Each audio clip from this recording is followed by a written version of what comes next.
श्री रामकृष्ण तथा ईश्वर चंद्र विद्यासागर। आज शनिवार है। श्रावण कृष्णा षष्ठी 5 अगस्त 1882 ईस्वी। दिन के 4 बजे होंगे। श्री रामकृष्ण किराए की गाड़ी पर कलकत्ते के रास्ते बादुड़ बागान की तरफ जा रहे हैं। भवनाथ, हाजरा और मास्टर साथ में हैं। आप पंडित ईश्वर चंद्र विद्यासागर के घर जाएंगे। श्री रामकृष्ण की जन्मभूमि जिला हुगली के अंतर्गत कामारपुकुर गांव है, जो पंडित विद्यासागर की जन्मभूमि वीर सिंह गांव के पास है। श्री रामकृष्ण देव बाल्यकाल से ही विद्यासागर की दया की चर्चा सुनते आए हैं। दक्षिणेश्वर के काली मंदिर में प्रायः उनके पांडित्य और दया की बातें सुना करते हैं। यह सुनकर कि मास्टर विद्यासागर के स्कूल में पढ़ाते हैं, आपने उनसे पूछा, क्या मुझे विद्यासागर के पास ले चलोगे? मुझे उन्हें देखने की बड़ी इच्छा होती है। मास्टर ने जब विद्यासागर से यह बात कही तो उन्होंने हर्ष के साथ किसी शनिवार को 4 बजे उन्हें साथ लाने को कहा। केवल यही पूछा, कैसे परमहंस हैं? क्या वे गेरुए कपड़े पहनते हैं? मास्टर ने कहा, जी नहीं, वे एक अद्भुत पुरुष हैं। लाल किनारीदार धोती पहनते हैं, कुर्ता पहनते हैं, पालिश किए हुए स्लीपर पहनते हैं। रानी रासमणी के काली मंदिर की एक कोठरी में रहते हैं, जिसमें एक तखत है और उस पर बिस्तर और मच्छरदानी उस बिस्तर पर लेटते हैं। कोई बाहरी भेष तो नहीं है, पर सिवाय ईश्वर के और कुछ नहीं जानते। उन्हीं का चिंतन किया करते हैं। गाड़ी दक्षिणेश्वर काली मंदिर से चलकर श्याम बाजार होते हुए अब अमहर्स्ट स्ट्रीट में आई है। भक्त लोग कह रहे हैं कि अब बादुड़ बागान के पास आई है। श्री रामकृष्ण बालक की भांति आनंद से बातचीत करते हुए आ रहे हैं। अमहर्स्ट स्ट्रीट में आकर एकाएक उनका भावांतर हुआ, मानो ईश्वरावशेष होना चाहता है। गाड़ी राम मोहन राय के बाग की बगल से आ रही है। मास्टर ने श्री रामकृष्ण का भावांतर नहीं देखा, झट कह दिया, यह राम मोहन राय का बाग है। श्री रामकृष्ण नाराज हुए, कहा, अब ये बातें अच्छी नहीं लगती, आप भावाविष्ट हो रहे हैं। श्री रामकृष्ण भक्तों के साथ जीने से चढ़कर पहले कमरे में गए। कमरे में उत्तरी हिस्से में विद्यासागर दक्षिणाभिमुख बैठे हैं। सामने एक चौकोर लंबी चिकनी मेज है। इसी के पास एक बेंच है। मेज के आसपास कुछ कुर्सियां हैं। विद्यासागर 2-1 मित्रों से बातचीत कर रहे थे। श्री रामकृष्ण के प्रवेश करते ही विद्यासागर ने खड़े होकर उनका स्वागत किया। श्री रामकृष्ण मेज के पूर्व की ओर खड़े हैं। बायां हाथ मेज पर है, पीछे वह बेंच है। विद्यासागर को पूर्व परिचित की भांति एकटक देखते हैं और भावावेश में हंसते हैं। विद्यासागर की उम्र 63 के लगभग होगी। श्री रामकृष्ण से वे 16-17 वर्ष बड़े होंगे। मोटी धोती पहने हुए हैं, पैरों में स्लीपर और बदन में एक आधी आस्तीन का फलालेन का कुर्ता। विद्यासागर में अनेक गुण हैं। पहला गुण विद्या अनुराग। एक दिन मास्टर से यह कहते हुए सचमुच ही रो पड़े थे कि मेरी तो तीव्र इच्छा है कि खूब विद्या अध्ययन करूं, पर कुछ न हो सका। संसार में पड़ जाने के कारण बिल्कुल समय नहीं मिला। दूसरा गुण सर्व जीवों पर दया। विद्यासागर दया के सागर हैं। बछड़ों को माँ का दूध नहीं मिलता, यह देखकर दूध पीना छोड़ दिया। आखिर कई साल बाद स्वास्थ्य बहुत अधिक बिगड़ जाने के कारण फिर दूध शुरू करना पड़ा था। गाड़ी में नहीं चढ़ते थे, घोड़ा बेचारा अपना कष्ट जता नहीं सकता, चुपचाप सहता जाता है। एक दिन आपने देखा, एक बोझ ढोने वाले हम्माल को हैजा हो गया है। वह रास्ते पर पड़ा हुआ है, पास ही उसकी टोकरी पड़ी है। देखते ही आप स्वयं उसे उठाकर अपने घर ले आए और उसकी सेवा शुश्रूषा करने लगे। तीसरा गुण, स्वाधीनता प्रीति। अधिकारियों के साथ एकमत न होने के कारण संस्कृत कॉलेज के प्रधानाध्यापक का पद छोड़ दिया। चौथा गुण, लोगों की निंदा स्तुति की परवाह नहीं थी। एक शिक्षक पर आपका स्नेह था। उनकी बेटी के विवाह के समय बगल में उसे उपहार देने के लिए नया वस्त्र दाप कर आ खड़े हुए। पांचवा गुण, मातृभक्ति तथा मानसिक बल। माँ ने कहा था, ईश्वर, तुम यदि विवाह में नहीं आओगे तो मेरे मन में बड़ा दुख होगा। उनके भाई का विवाह था, इसीलिए कलकत्ते से पैदल ही निकल पड़े। राह में दामोदर नदी थी, नाव नहीं थी, तैरकर ही उस पार चले गए। विवाह की रात्रि को गीले कपड़ों में माँ के सामने जा पहुँचे। कहा, माँ, मैं आ गया। श्री रामकृष्ण भावाविष्ट हो रहे हैं और थोड़ी देर के लिए उसी दशा में खड़े हैं। भाव संभालने के लिए बीच बीच में कहते हैं कि पानी पीऊंगा। इस बीच में घर के लड़के और आत्मीय बंधु भी आकर खड़े हो गए। श्री रामकृष्ण भावाविष्ट होकर बेंच पर बैठते हैं। एक 17-18 वर्ष का लड़का उस पर बैठा है। विद्यासागर के पास सहायता मांगने आया है। श्री रामकृष्ण भावाविष्ट हैं। ऋषि की अंतर्दृष्टि लड़के के सब मनोभाव ताड़ गई। आप कुछ सरक कर बैठे और भावावेश में कहने लगे, माँ, इस लड़के की संसार में बड़ी आसक्ति है और तुम्हारे अविद्या के संसार पर यह अविद्या का लड़का है, जो ब्रह्म विद्या के लिए व्याकुल नहीं है। केवल अर्थकारी विद्या का उपार्जन करना उसके लिए व्यर्थ है। कदाचित आप यही कह रहे हैं। विद्यासागर ने व्यग्र होकर किसी से पानी लाने को कहा और मास्टर से पूछा, कुछ मिठाई लाऊं, क्या ये खाएंगे? मास्टर ने कहा, जी हाँ, ले आइए। विद्यासागर जल्दी से भीतर जाकर कुछ मिठाइयाँ ले आए और कहा कि ये वर्धमान से आई हैं। श्री रामकृष्ण को कुछ खाने को दी गई। हाजरा और भवनाथ ने भी कुछ पाई। जब मास्टर की बारी आई तो विद्यासागर ने कहा, वह तो घर का ही लड़का है, उसके लिए चिंता नहीं। श्री रामकृष्ण एक भक्त लड़के के बारे में विद्यासागर से कह रहे हैं, जो सामने ही बैठा था। आपने कहा, यह लड़का बड़ा अच्छा है और इसके भीतर सार है, जैसे फल्गु नदी। ऊपर तो रेत है, पर थोड़ा खोदने से ही भीतर पानी बहता दिखाई देता है। मिठाई पा चुकने के बाद आप हंसते हुए विद्यासागर से बातचीत कर रहे हैं। देखते ही देखते कमरा दर्शकों से भर गया। कोई बैठा है, कोई खड़ा है। श्री रामकृष्ण, आज सागर से आ मिला।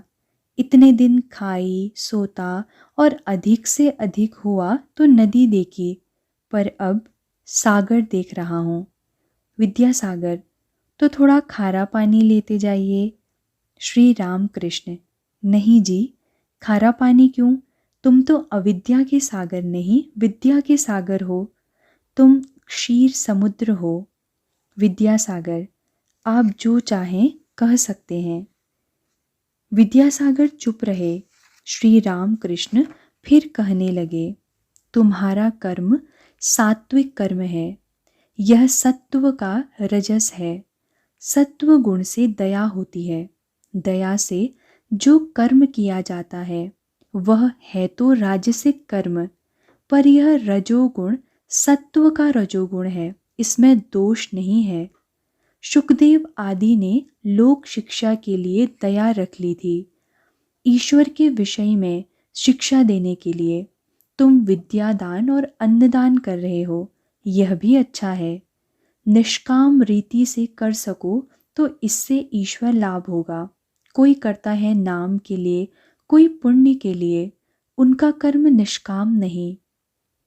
फिर सिद्ध तो तुम ही हो। विद्यासागर: महाराज, यह कैसे?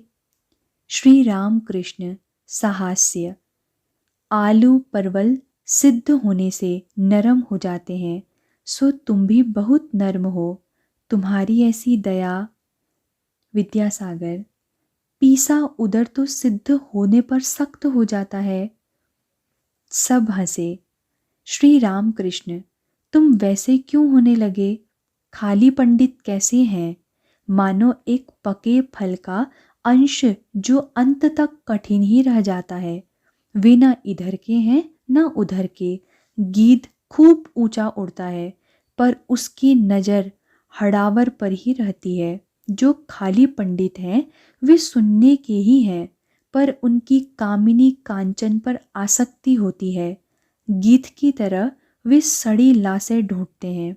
आसक्ति का घर अविद्या के संसार में है।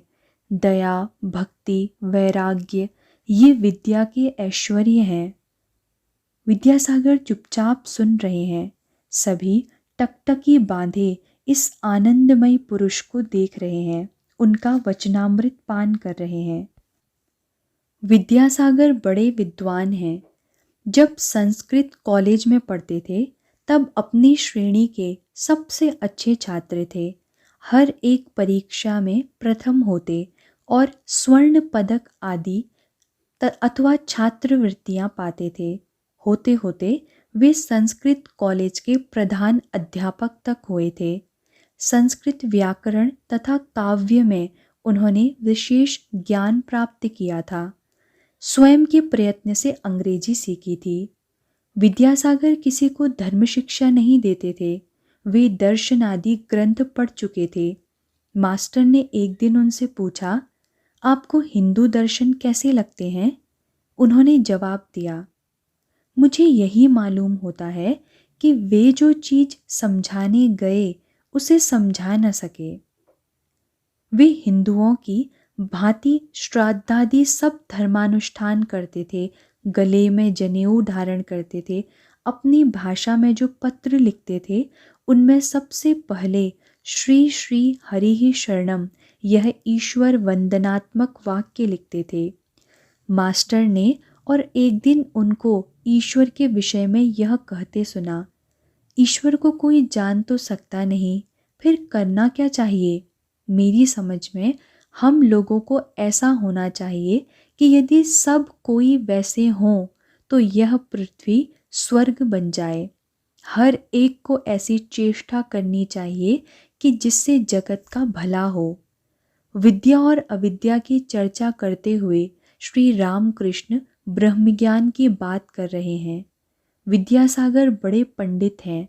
शायद षट दर्शन पढ़कर उन्होंने देखा है कि ईश्वर के विषय में कुछ भी जानना संभव नहीं।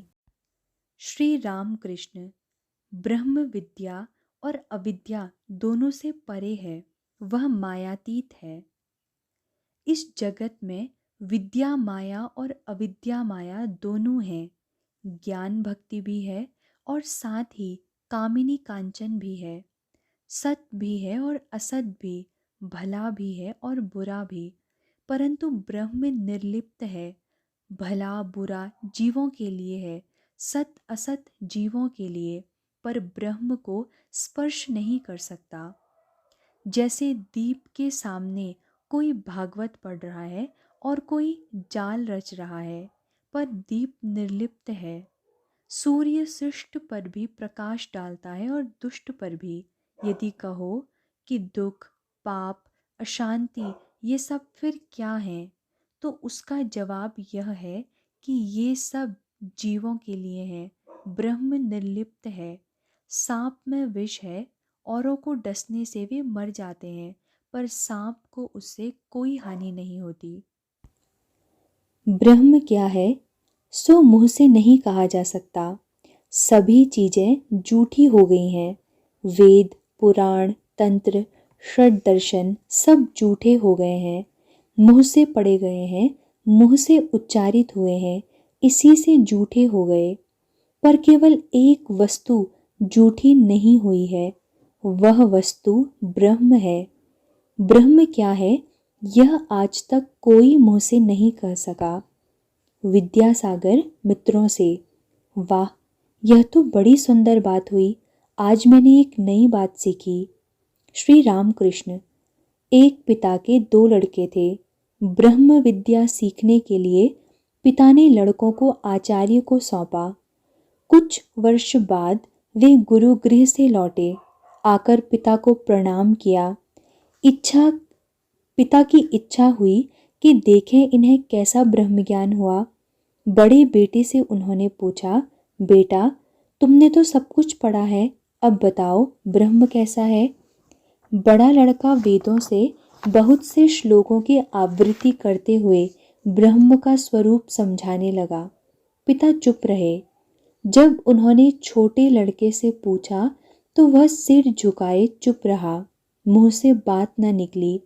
तब पिता ने प्रसन्न होकर छोटे लड़के से कहा, बेटा, तुम्ही ने कुछ समझा है। ब्रह्म क्या है यह मुंह से नहीं कहा जा सकता। मनुष्य सोचता है कि हम ईश्वर को जान गए। एक चींटी चीनी के पहाड़ के पास गई थी। एक दाना खाकर उसका पेट भर गया। एक दूसरा दाना मुंह में लिए अपने डेरे को जाने लगी। जाते समय सोच रही है कि अब की बात आकर समूचे पहाड़ को ले जाऊंगी। क्षुद्र जीव यही सब सोचते हैं। वे नहीं जानते कि ब्रह्म वाक्य मन के अतीत है। कोई भी हो, वह कितना ही बड़ा क्यों ना हो, ईश्वर को जान थोड़ी ही सकता है। सुखदेव आदि मानो बड़े चींटे हैं। चीनी के 8-10 दाने मुंह में ले लें और क्या। वेद पुराणों में जो ब्रह्म के विषय में कहा गया है वह किस ढंग का कथन है, सो सुनो। एक आदमी के समुद्र देखकर लौटने पर यदि कोई उससे पूछे कि समुद्र कैसा देखा, तो वह जैसे मुंह बाएं कहता है, आह क्या देखा, कैसी लहरें, कैसी आवाज। बस ब्रह्म का वर्णन भी वैसा ही है। वेदों में लिखा है वह आनंद स्वरूप है, सच्चिदानंद। सुखदेव आदि ने यह ब्रह्म सागर किनारे पर खड़े होकर देखा और छुआ था। किसी के मतानुसार वे इस सागर में उतरे नहीं। इस सागर में उतरने से फिर कोई लौट नहीं सकता। समाधिस्थ होने से ब्रह्म ज्ञान होता है, ब्रह्म दर्शन होता है। उस दशा में विचार बिल्कुल बंद हो जाता है, आदमी चुप हो जाता है। ब्रह्म कैसी वस्तु है यह मुंह से बताने की सामर्थ्य नहीं रहती। एक नमक का पुतला समुद्र नापने गया। सब हंसे। पानी कितना गहरा है उसकी खबर देना चाहता था, पर खबर देना उसे नसीब न हुआ। वह पानी में उतरा कि गल गया। बस फिर खबर कौन दे। किसी ने प्रश्न किया, क्या समाधिस्थ पुरुष जिनको ब्रह्म ज्ञान हुआ है फिर बोलते नहीं। श्री रामकृष्ण, लोक शिक्षा के लिए शंकराचार्य ने विद्या का अहम रखा था। ब्रह्म दर्शन होने से मनुष्य चुप हो जाता है। जब तक दर्शन न हो तभी तक विचार होता है। घी जब तक पक न जाए तभी तक आवाज करता है। पके घी से शब्द नहीं निकलता, पर पके घी में कच्ची पूरी छोड़ी जाती है तो फिर एक बार वैसा ही शब्द निकलता है। जब कच्ची पूरी को पका डाला तब वह फिर चुप हो जाता है। वैसे ही समाधिस्थ पुरुष लोक शिक्षण के लिए फिर नीचे उतरता है, फिर बोलता है। जब तक मधुमक्खी फूल पर नहीं बैठती तब तक भनभनाती रहती है। फूल पर बैठकर मधु पीना शुरू करने के बाद वह चुप हो जाती है। हाँ, मधुपान के उपरांत मस्त होकर फिर कभी कभी भनभनाती है। तालाब में घड़ा भरते समय आवाज होती है। घड़ा भर जाने के बाद फिर आवाज़ नहीं होती। हाँ, यदि एक घड़े से पानी दूसरे में डाला जाए तो फिर शब्द होता है। श्री रामकृष्ण। ऋषियों को ब्रह्म ज्ञान हुआ था। विषय बुद्धि का लेश मात्र रहते यह ब्रह्म ज्ञान नहीं होता। ऋषि लोग कितना परिश्रम करते थे। सवेरे आश्रम से चले जाते थे, दिन भर अकेले ध्यान चिंतन करते और रात को आश्रम में लौटकर कुछ फल मूल खाते थे। देखना, सुनना, छूना, इन सब विषयों से मन को अलग रखते थे, तब कहीं उन्हें ब्रह्म का बोध होता था। कलयुग में लोगों के प्राण अन्न पर निर्भर है, देहात्म बुद्धि जाती नहीं। इस दशा में मैं ब्रह्म हूँ कहना अच्छा नहीं। सभी काम किए जाते हैं, फिर मैं ही ब्रह्म हूँ यह कहना ठीक नहीं। जो विषय का त्याग नहीं कर सकते, जिनका अहम भाव किसी तरह जाता नहीं, उनके लिए मैं दास हूँ, मैं भक्त हूँ, यह अभिमान अच्छा है। भक्ति पथ में रहने से भी ईश्वर का लाभ होता है। ज्ञानी नेति नेति ब्रह्म यह नहीं वह नहीं, अर्थात कोई भी समीप वस्तु नहीं, यह विचार करके सब विषय बुद्धि छोड़े तब ब्रह्म को जान सकता है। जैसे कोई जीने की एक एक सीढ़ी पार करते हुए छत पर पहुंच सकता है, पर विज्ञानी जिसने विशेष रूप से ईश्वर से मेल मिलाप किया है और भी कुछ दर्शन करता है, वह देखता है कि जिन चीज़ों से छत बनी है उन ईंटों, चूने, सुर्खी से जीना भी बना है। नीति नीति करके जिस ब्रह्म वस्तु का ज्ञान होता है वही जीव और जगत होती है। विज्ञानी देखता है कि जो निर्गुण है वही सगुण भी है। छत पर बहुत देर तक लोग ठहर नहीं सकते, फिर उतर आते हैं।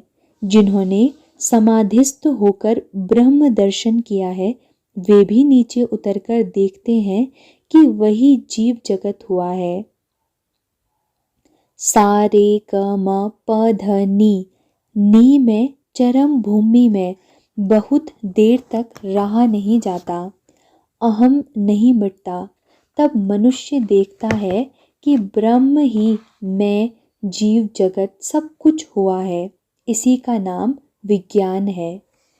ज्ञानी की राह भी राह है, ज्ञान भक्ति की राह भी राह है, फिर भक्ति की भी राह एक राह है। ज्ञान योग भी सत्य है और भक्ति पथ भी सत्य है। सभी रास्ते से ईश्वर के समीप जाया जा सकता है।